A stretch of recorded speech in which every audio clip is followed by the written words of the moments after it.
Greetings, dear listeners. This is Jonah Goldberg, host of the Remnant Podcast, brought to you by the Dispatch and Dispatch Media. We have a first-time guest on here today I'm very excited about. She comes at the recommendation of Jonathan Adler, whose recommendations I always follow. I just wish I could remember what I said that prompted him to say, oh, you know who you should get to talk about that? But we got her regardless. Oh, and I should have asked you this before we started recording, but Nita, how do I pronounce your last name? Farahany. Farahany, okay. Pretty much how it's spelled. Okay. Yeah. And I'm glad I didn't know that I came by recommendation of Jonathan. That's great. I adore Jonathan. So. Oh, yeah. I mean, Jonathan saved my life in prison, so I just, I owe him a good, good. I'm glad to hear that. So Nita Farahany is currently the Robinson O. Everett Distinguished Professor of Law and Philosophy at Duke Law School. Fancy. She's a leading scholar on the ethical, legal, and social implications of emerging technologies and was appointed by President Obama to the Presidential Commission for the Study of Bioethical Issues. Farahany is a co-editor-in-chief and co-founder of the Journal of Law and Biosciences and is on the board of advisors of Scientific American. Her new book is The Battle for Your Brain, Defending the Right to Think Freely in the Age of Neurotechnology. So, thank you again for coming on. I really appreciate it. And the first question I always ask authors is, what's your book about? But I'm going to ask you that, but also if you could also just sort of explain up front what neurotechnology is for someone who hasn't heard the phrase or isn't quite sure. Sure. So my book is about both what's happening and what's coming to make us far more interconnected with neurotechnology. And neurotechnology is any technology that is designed to read or write to the brain, but directly rather than indirectly, because everything reads and writes to your brain in some ways.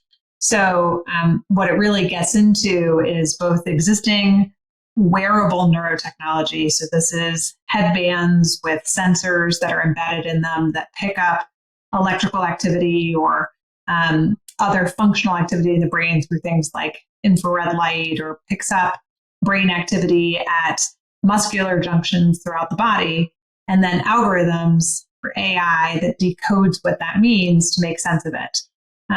And what the book really dives into is the fact that major tech companies are investing in integrating brain sensors into everyday technology, earbuds, headphones, watches, so that just like the multifunctional devices that people use right now, like a watch, a smartwatch that picks up their heart rate, their brain activity will be picked up as well.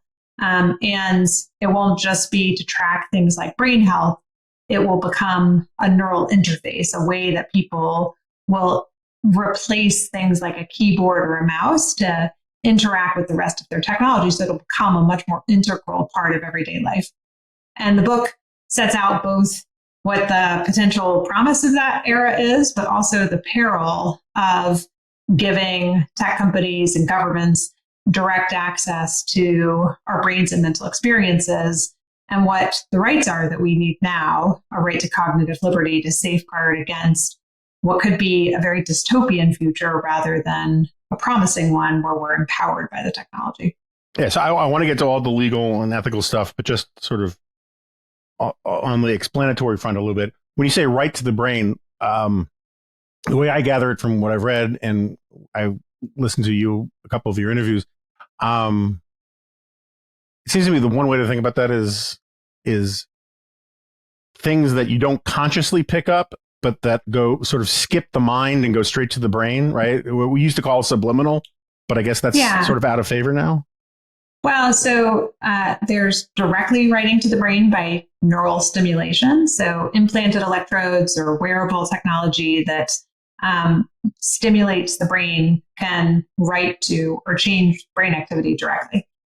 What you're describing are also ways of writing to the brain, which could happen through neurofeedback, for example, like you could visualize brain activity and then you could retrain your brain, or people can write to your brain. I mean, people who are listening to this right now, their brains are being written to in a way, right? Because persuasive information, whether it's through conscious or unconscious thought processes, changes your brain. The more precise information that something like a marketer has about how your brain works the more effectively they might be able to target and bypass your conscious perception of something like an advertisement and be able to do something that, I don't use the word subliminal because most of the time it's right out in the open, but it can make your much more reflexive thinking active rather than critical thinking. So rather than subliminal or conscious, what most marketers really focus on is, are there ways to get you to act more automatically or reflexively rather than critically and deliberately? So, the algorithm for TikTok, like, you listen to some people and it's incredibly manipulative on some sort of unconscious, subconscious level. And then there are other people like, where does that come down in your schema? I wrote an op-ed about TikTok being part of a broader thing that we should be worried about, which is cognitive warfare. And the concerns that I have about TikTok aren't just about the algorithm. It's the fact that there's a state actor and, authoritarian state actor that can directly influence change and decide what goes viral and what doesn't go viral, what shows up.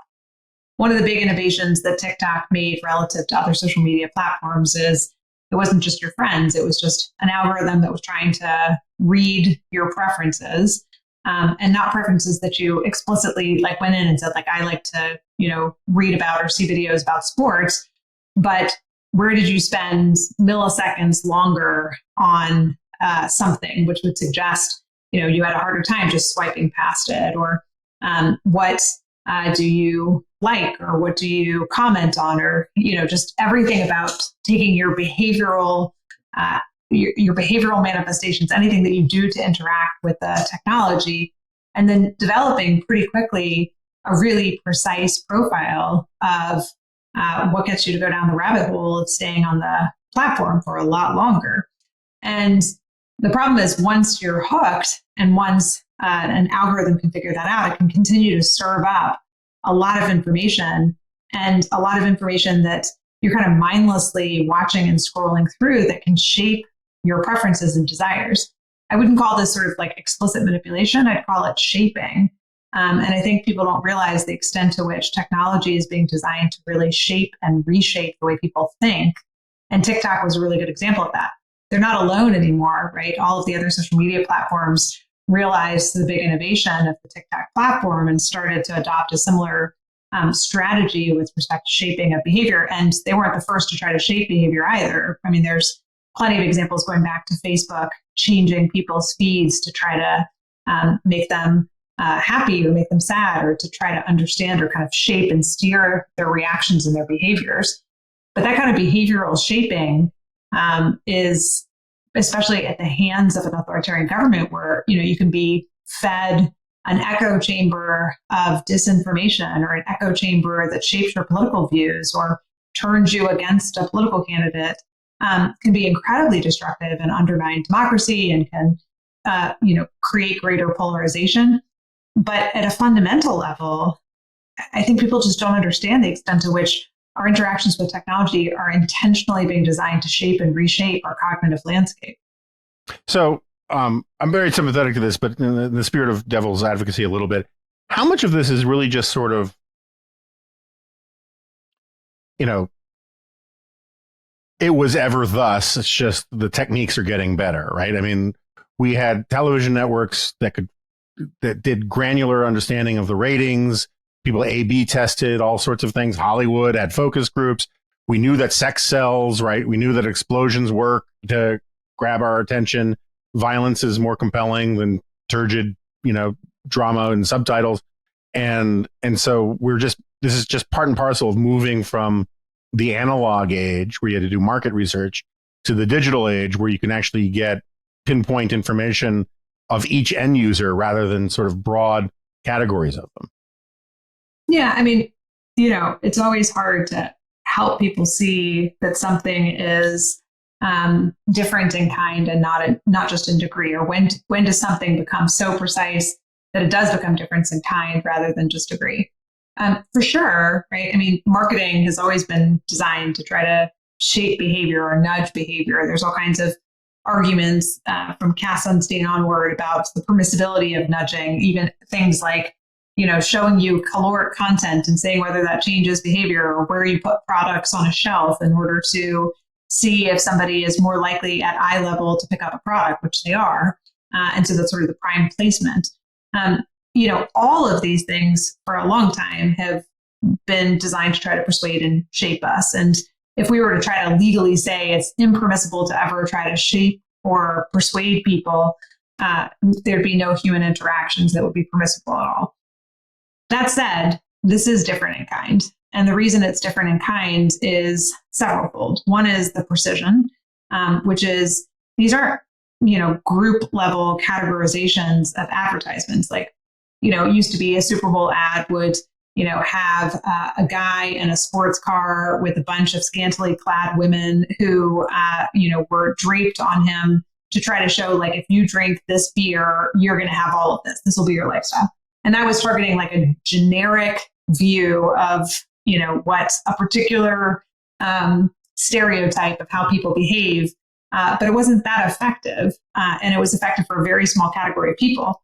These algorithms are now algorithms of one. They can now precisely target a single person, and they can very precisely then serve up content and create a closed loop. You have sensors that are picking up how a person reacts to something, or eye tracking, or, tracking how you move through content. You weren't going up to your, television screen and like stroking the car in the NFL commercial, or, the halftime commercial. This is literally a closed loop where how you react changes the environment that you're interacting with, and then serves up something that is precisely tailored to you to shape and change you, and gets down to that specific of a level of of this opponent shaping technique that people are using.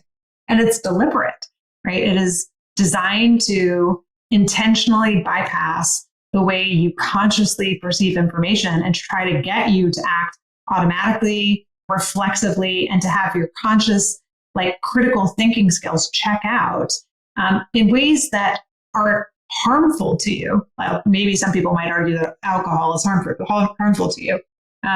That's different than something where it's a platform designed to capture your attention, to diminish your brain state, to like have you no longer be able to focus and pay attention on other things in your life, and to literally addict you to a particular, piece of technology, a particular platform, and then serve you up content that is ultimately not helpful or good content, but content that could even be pushed at you by an authoritarian regime that's seeking to shape and change your perspective.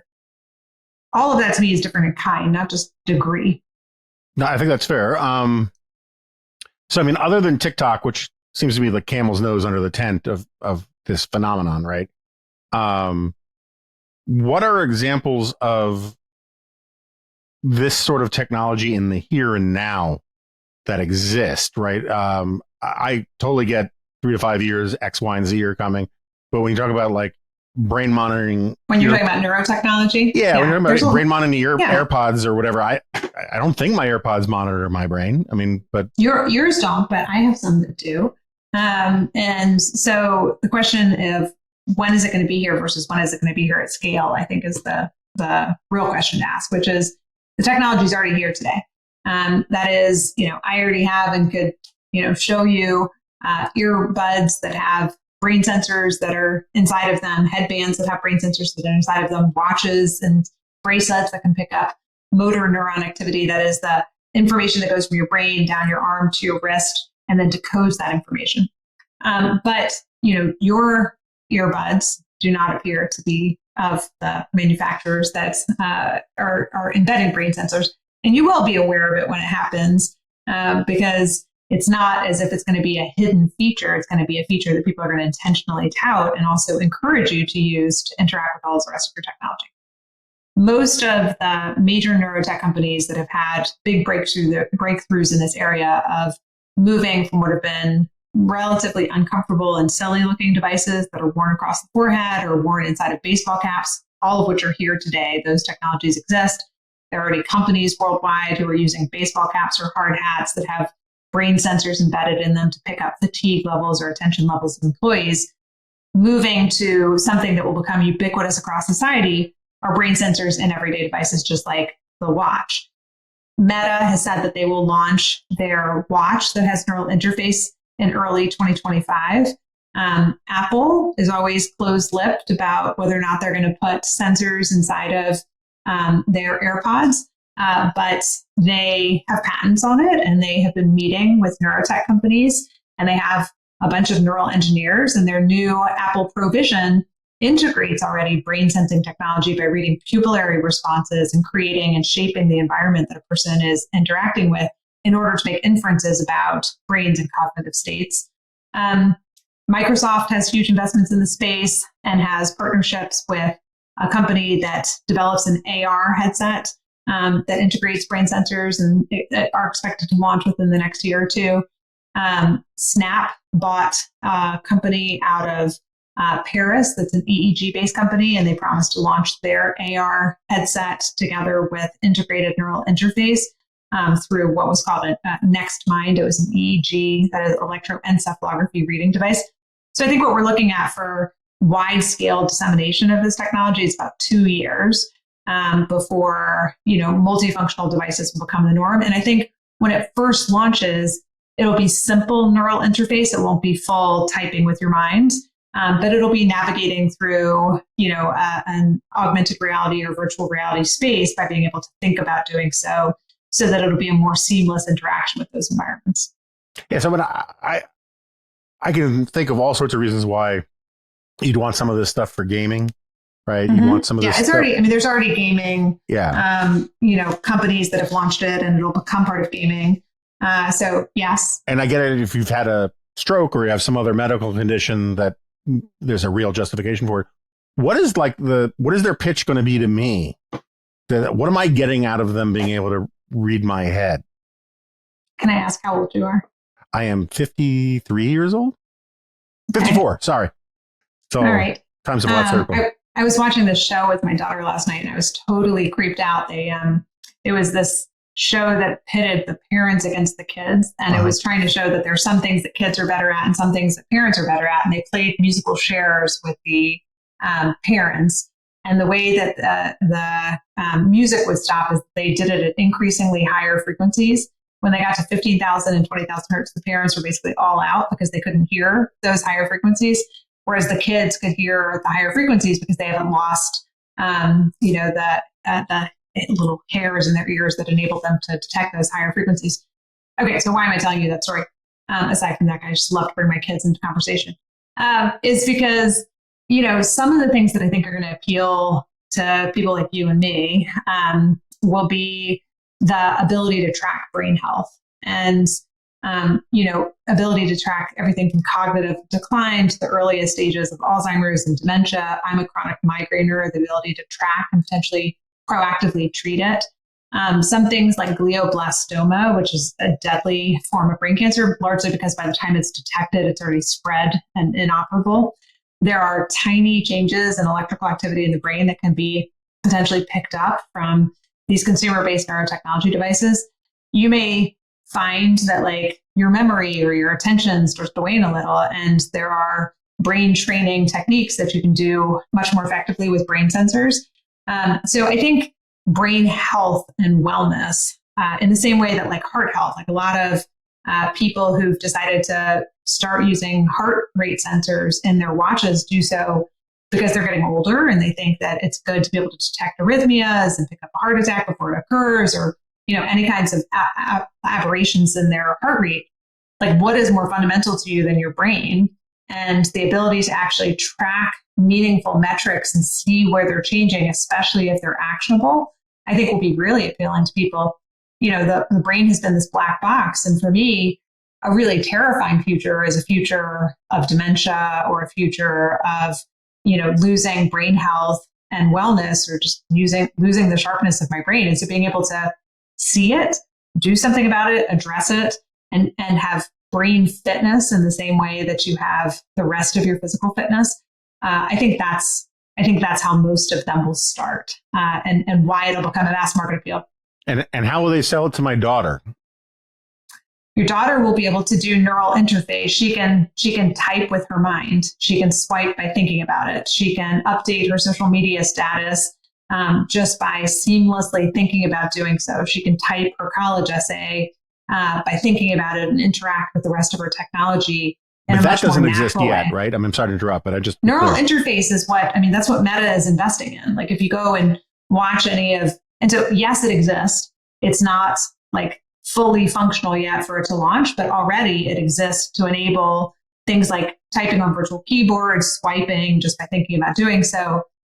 Neural interface as a way to be able to navigate through virtual reality, like your daughter, my daughters, I think that they will have a world that they'll deal with much more immersive technology like AR and VR. And a lot of those are being built from the ground up with neural interface technology. So it's not like you'll have the option of using the joystick or the neural interface. You'll have brain sensors that will be integrated into those technologies because that will be the more natural way to interact with those technologies. So I think I've heard you talk about the answer to this, but I think it's an important question to get the answer for my listeners. So these devices, some of which are sort of rudimentary, but going to get better quickly, like technology usually does. Who owns the data about your brain? And what are they doing with that data? Well, so it was Shoshana Zuboff, who I thought well characterized in her book, The Age of Surveillance Capitalism, that, we are the product of all of these platforms. And so far, that has been the trend with all of the neural devices too, which is brain data is commodified just in the same way that the rest of the data that is being collected about us is. Problem is that data, I think, in many ways will be more sensitive and a greater risk than other kinds of data. And of course, it won't be collected in isolation. It's the aggregation of like that last piece of information, the like parts of yourself that you hold back that completes the puzzle when there's any question about how you're thinking or feeling about something, and you can see a person's brain-based reaction to it. So there are some neurotech companies who are actively looking at trying to develop different models of this. Like, are there ways to keep brain data on device, to overwrite data and just have the inferences, like if you're having a fatigue management system or a fatigue monitoring system, like a company like SmartCap uses, where they sell a product to companies to be able to track fatigue levels in long-haul truckers or miners or pilots. The raw brain data is collected on device and is overwritten on device. The only information that goes from what's collected to the brain, to the employee, and to the employer is the inferences about the fatigue levels of the employee. And the thing about brain data is that it's not singular. It's like high fidelity information. So the best way I've come up with to describe this is, you might want to, you're writing a full diary out. You keep a journal every day. You hand a friend a single page from that diary and you say, I wanted to share this piece of information with you. But in order to do so, you don't tear the page out. You hand them the entire diary.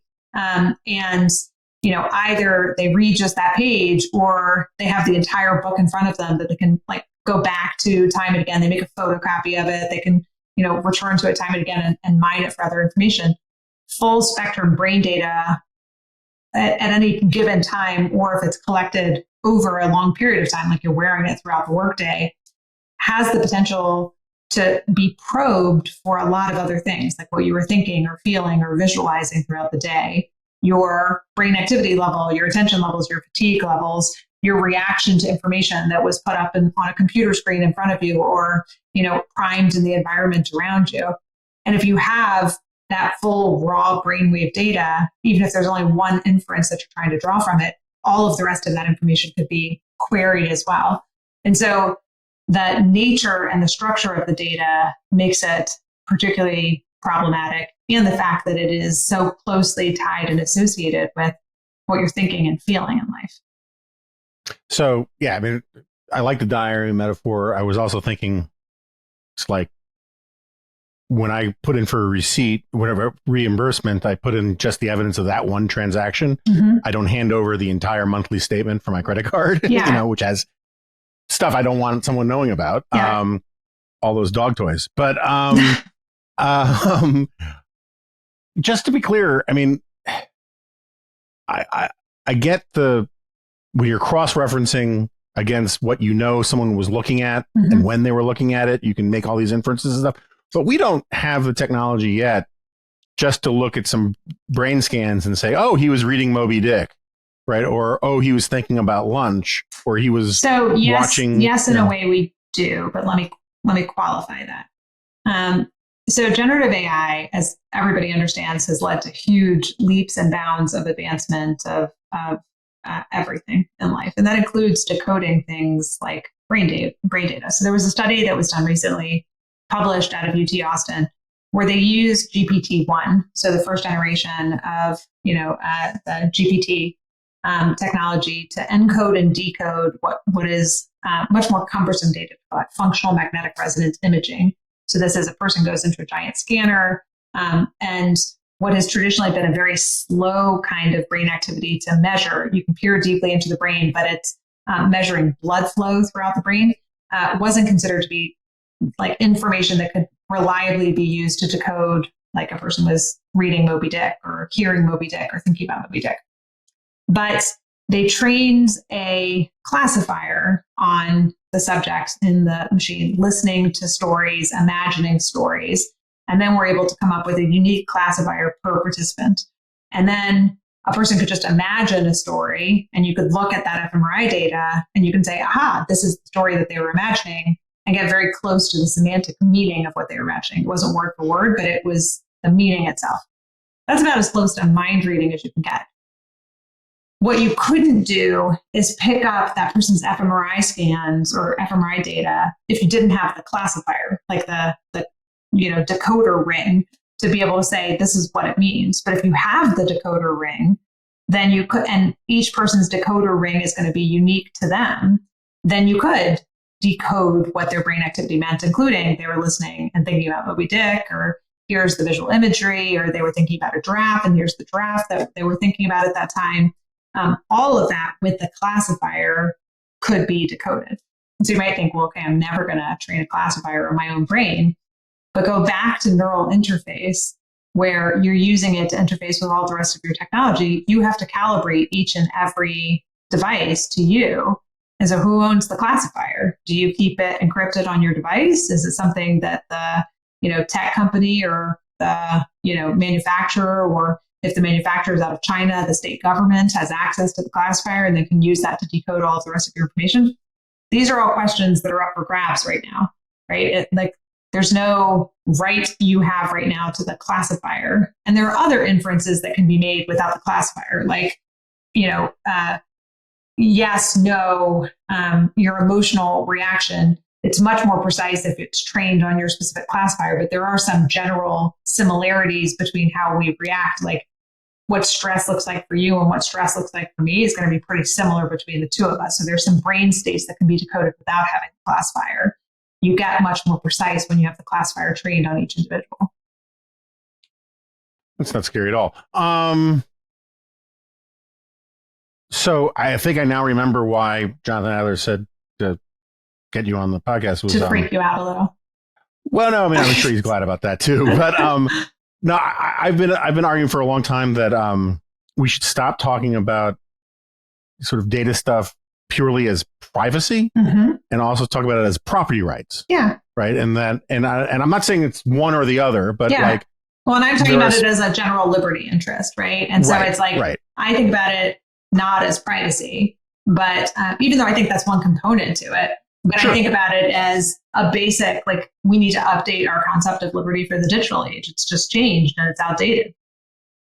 Yeah. And like it's one thing when my phone or Google or Android or whatever knows that I'm at a Starbucks, but does it really need to know I'm at church or synagogue or whatever, and like how long I'm there and that kind of thing, right? And so like, figuring out how to, I mean, I'm always inclined to say if you can figure out a way to align market incentives with good things, it's better than working against market incentives So that's the challenge though, right? Which is like, It's how do hard, you like, this is, I'd say that's the thing that I'm struggling with the most right now as I work on this concept of cognitive liberty is how do you align market incentives with corporations respecting cognitive liberty? Because right now, let's just set neurotech aside for a moment and look at the broader argument about cognitive liberty. Most social media companies, or even just media companies, are not incentivized to do anything other than to addict you and to capture your attention, because their primary way that they make money is through advertisement, and advertisement is more effective if they've captured your attention. And so how do you break that mold so that like human flourishing is aligned with corporate incentives? I don't have a good answer to that right now. Nor do I, but like it's more your job than mine to have a good answer. So good luck. Thanks. I mean, I decided to start with what I know as a lawyer, which is to start with a liability regime, right? Which is like there are carrots and there are sticks. And if you start with a human right to cognitive liberty, which leads to an updating of freedom of thought and mental privacy and self-determination, such that the basic rights framework, then if implemented through national legislation, is such that you don't have the basic right to collect brain data and to commodify it and sell it, but that right rests with individuals, then you at least start with the liability. But I think you need both. I think you need not just the sticks, you need the carrots, so that you actually have values alignment between emerging technology and human flourishing. Yeah, I mean, there's a weird commons problem, right? And that what you want to do is assert the most aggressive property right to your own brain possible. Yeah, but we actually, yes, but we also want to figure out a model where you could share that data so that we could all, exactly.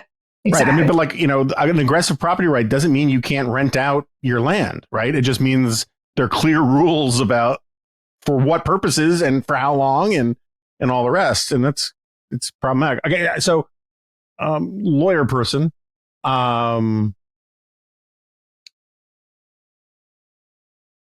it sounds like you're saying that if we don't have it now, we are on the cusp of having a much better lie detector than existing polygraphs. Yeah, I mean, I think it's a lot worse than a lie detector, but yeah, I mean, we have a general thought detector and thought interference, not just thought detector, that if we don't do something about, and lies are hard. So lies are not the best example. And I just say that for a moment, which is lies are complicated and hard because a lie is a complex psychological phenomena.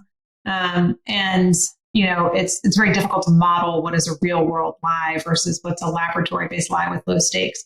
So the reason I say thought detector is because it'll be easier. And what's already being used, for example, is recognition of a crime scene detail. And, there are law enforcement agencies using brain-based interrogation techniques to try to figure out if somebody recognizes a salient crime scene detail.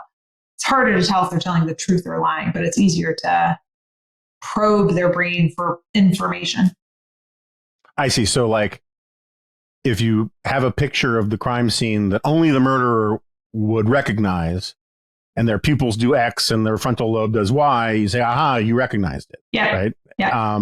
But it's not, they're not looking at pupils. They're looking at a brain-based signal. So they're looking at something that's called a P300 signal, which is a signal that is before you are consciously like processing an image before you, your automatic recognition detection in your brain kind of signals this difference in the amplitude of this wave called the P300 wave. And so that evoked potential is what they're measuring, rather than looking at pupillary response. And the argument is that that's far more accurate than the kind of tells that you have, whether it's heart rate or pupillary response or sweat or things like that. Right. Okay. So basically it can tell even before you're conscious of it that you're getting it from a file in your brain that where you store real memories. Okay.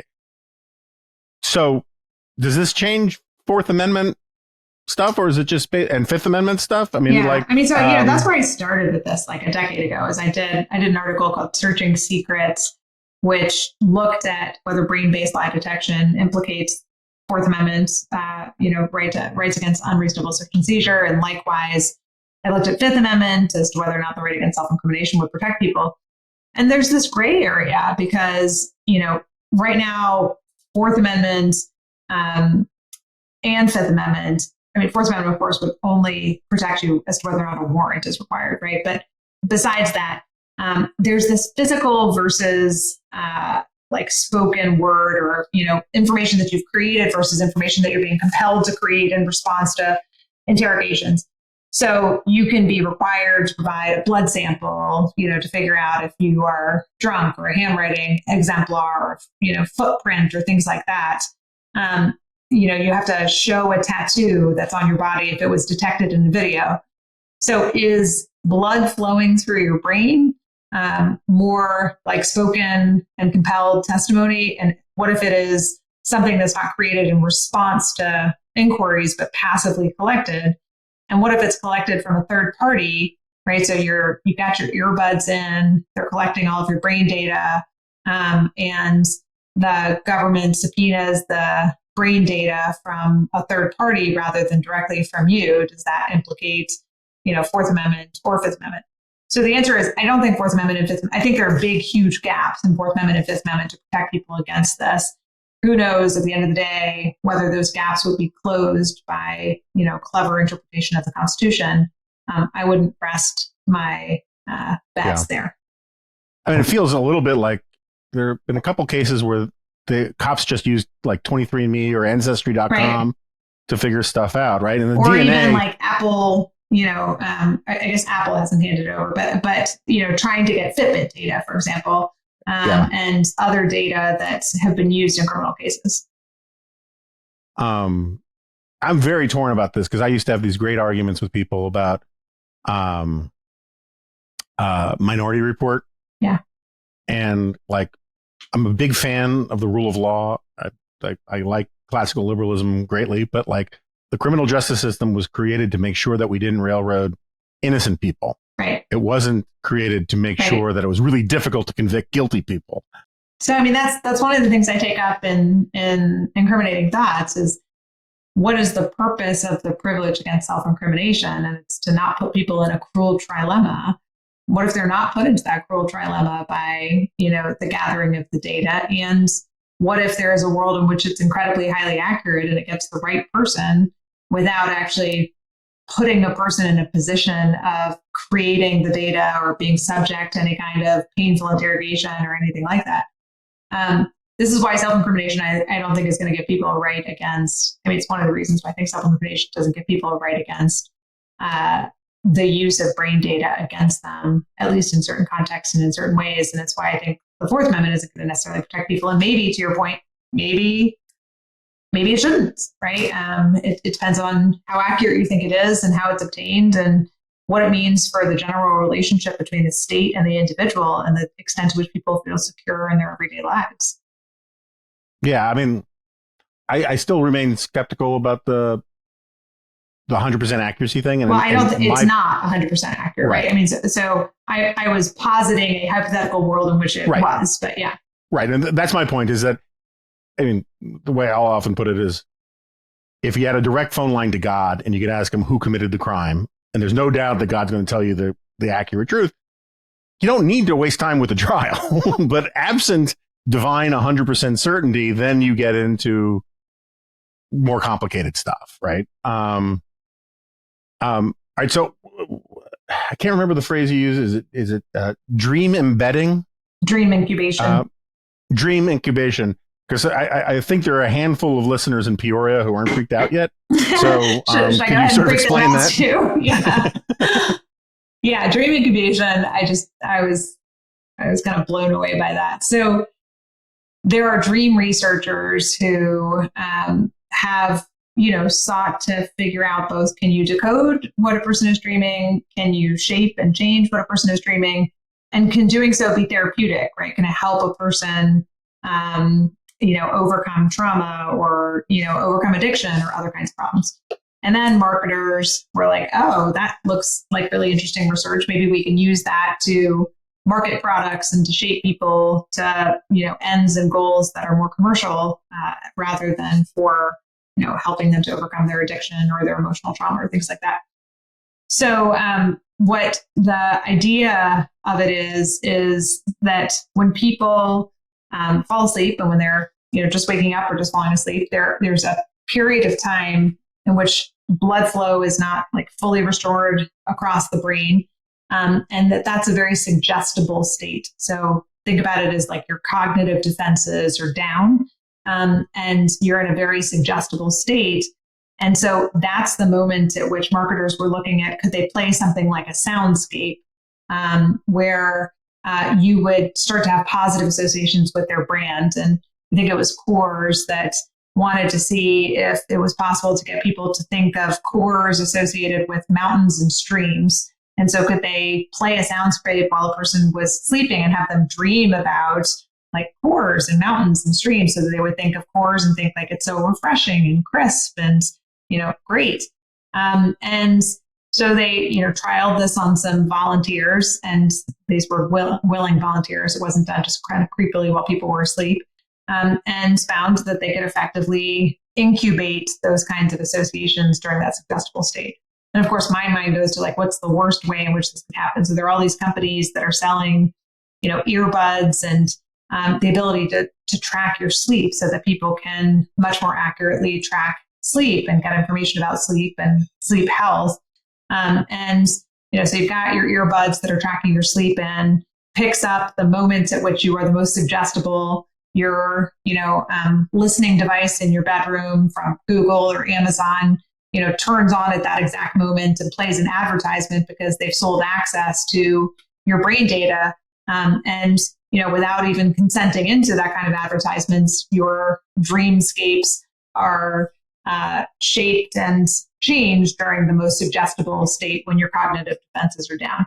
And again, there's nothing that protects people against that right now, right? Other than deciding not to have the listening device in their bedroom and not to wear the earbuds. But once they opt into that world, once they decide that like it's another fitness tracker that they're going to integrate into their everyday life, I think we have to recognize it's our brains and our cognitive landscape that's at risk. And so unless we actually have some rights and regulations with respect to how that information, who has access to it, how it's used, what's permissible to do or not do, we're in for, I think, a dystopian future. So did I get your last listeners who weren't freaked out? Is that enough? They'll let me know. All right. But I mean, just to take the edge off the freak out a little bit. I mean, like the idea of playing positive reinforcement messages, in your sleep.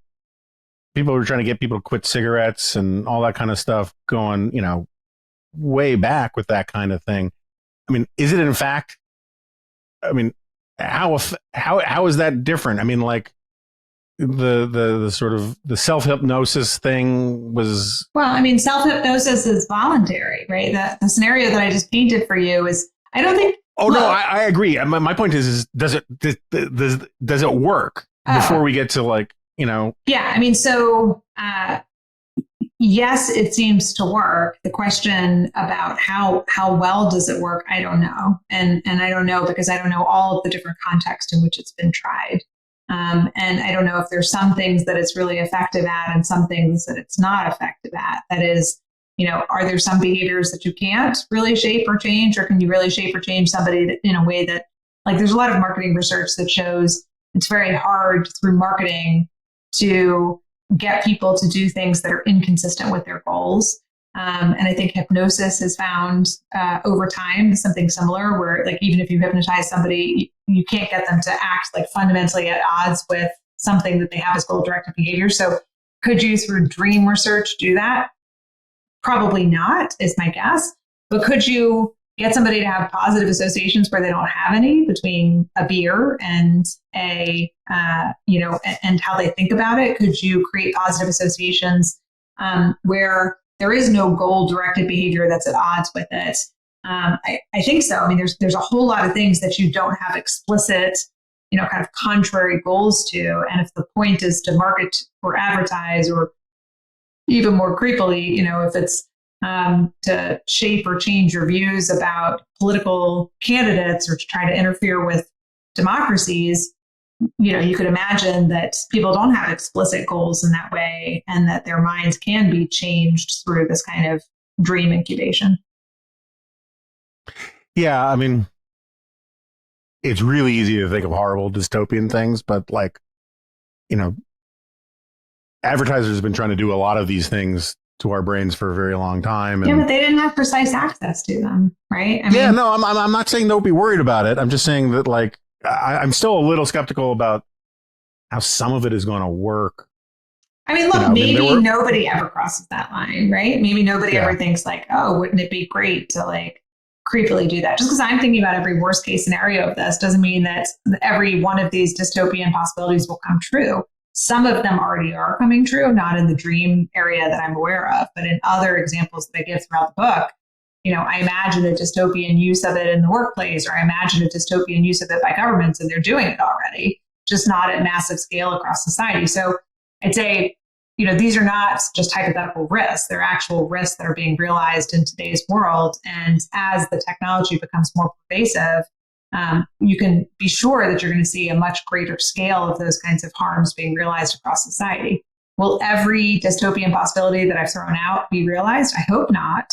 And I hope that we'll act before then to actually secure to people a right to cognitive liberty so that, there's at least some rights and remedies and some global norms and potential enforcement possibilities against that developing.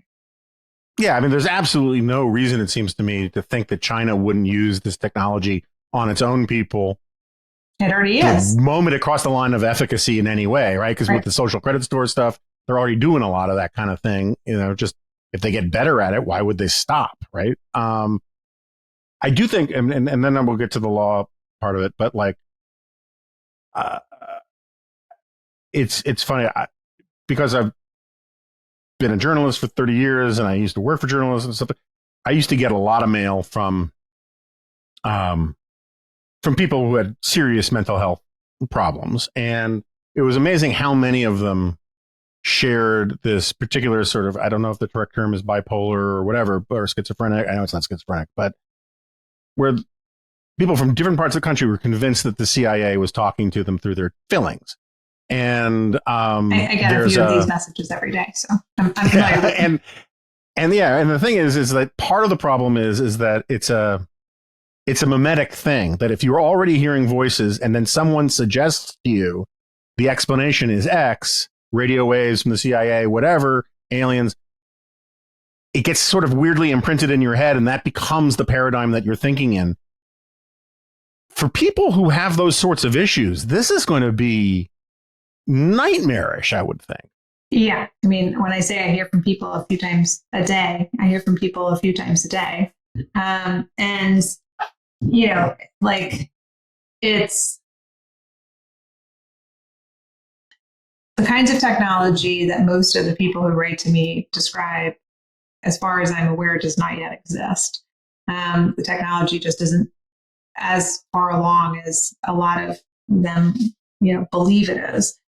But once it is, and I don't think it'll ever get to the point where some of the people who contact me, believe it is. But once there is greater precision of both being able to read and write to the brain, it will be hard to distinguish between, delusional disorders and bipolar and schizophrenia or hallucinations and some of the types of things that might be possible might actually be happening. And, that I guess that's scary in a few ways, including, how will we detect and know when it's happening? How many of those earlier cases will get dismissed as delusional or mental health cases? And then how much of this technology and the development of the technology will really feed into mass psychogenic, illnesses or beliefs about persecution that don't actually exist. So, for sure, there's a lot of overlap in the nature of the claims versus some of the kinds of things that I'm describing about technological possibilities in the future.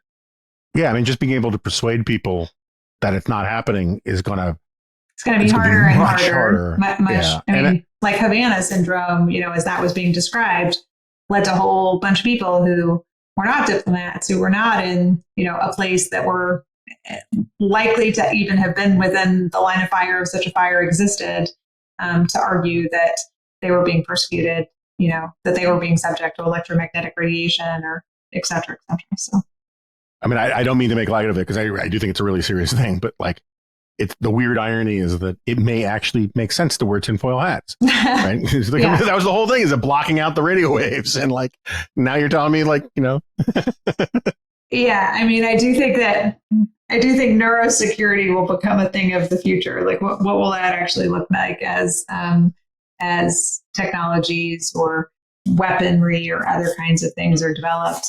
Certainly people will be looking into and developing and trying to figure out what are real and effective countermeasures. Yeah, I mean, like the RFID blocking, Yeah, wallets and stuff are a huge thing already. Like people are gonna make them into hats, right? Yeah. All right, so let's just cut to the chase. You've been made neurotechnology czar in the next presidential administration, and what are the things that are doable now that you think are the low hanging fruit that you could get people to buy into, and then what are the things that you think are going to be necessary down the road? So, I mean, I think low hanging fruit is to update existing interpretations of human rights to freedom of thought, to include a right against interception, manipulation, and punishment of thoughts, privacy as an international human right, to include a right to mental privacy explicitly, and self-determination, which underlies most existing rights, to be recognized. Now, how does that help people in individual countries, and how does it help when human rights are violated all the time or not implemented all the time? Then the question becomes, could we at the very least recognize a right to mental privacy within the United States? That to me seems like an easy one that you could get a lot of people to agree on. Maybe we don't have agreement across the board on freedom of thought. If you look at the fights that are happening on everything from book bans to censorship of particular speakers, I don't think that we're going to find broad political agreement on freedom of thought.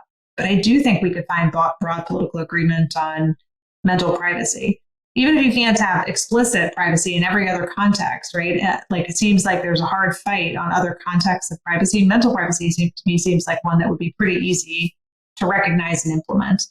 And then it's just the contours of it. Mental privacy is a relative right. There may be some instances in which we think it's okay, but that to me is the lowest and easiest hanging fruit. And then what that means in different contexts, of course, is going to have to be spelled out. What does that mean in the employment context, right? So if there is a bona fide legal justification for being able to monitor for fatigue levels because you're a commercial driver, like, do you really have a stronger right to mental privacy than the interest of individuals against you barreling down the road while asleep, while driving a bus? Probably not, right? And so we'll have to figure out what that means in different contexts. But then the only thing that an employer should have access to is your fatigue levels, not the full spectrum of all of the rest of your data, right? Not your entire financial statement, not your entire diary, just the one sliver piece of information that's relevant. So to me, that's like, ideally we get the human rights because I think that there is a norm and the potential for enforcement. And then I think nationally in the US, we push for mental privacy as a right and then work on implementing that. And then further down the road, I think a right to cognitive liberty is a broad update to the concept of liberty. We need to align incentives, commercial incentives, so that it is the kind of understanding of what it means to flourish in the digital age, figure out a way to both create incentives as well as to create liability regimes that align those things together. We need to embed it into research design. We need to create standards across industry so that people are actually trying to maximize cognitive liberty, not trying to undermine it. We should be investing in products to enable people to cultivate it in their own lives so that they can, develop the critical thinking, the mental agility that they need, the relational intelligence that they need to be able to navigate an increasingly interconnected and interdependent world. So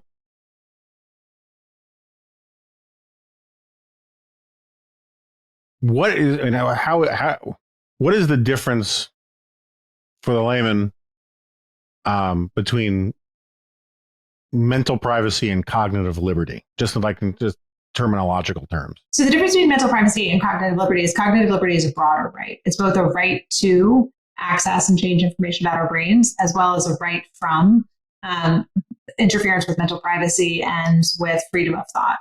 Mental privacy really protects, I think, interception of brain data, interception of brain activity and mental experiences.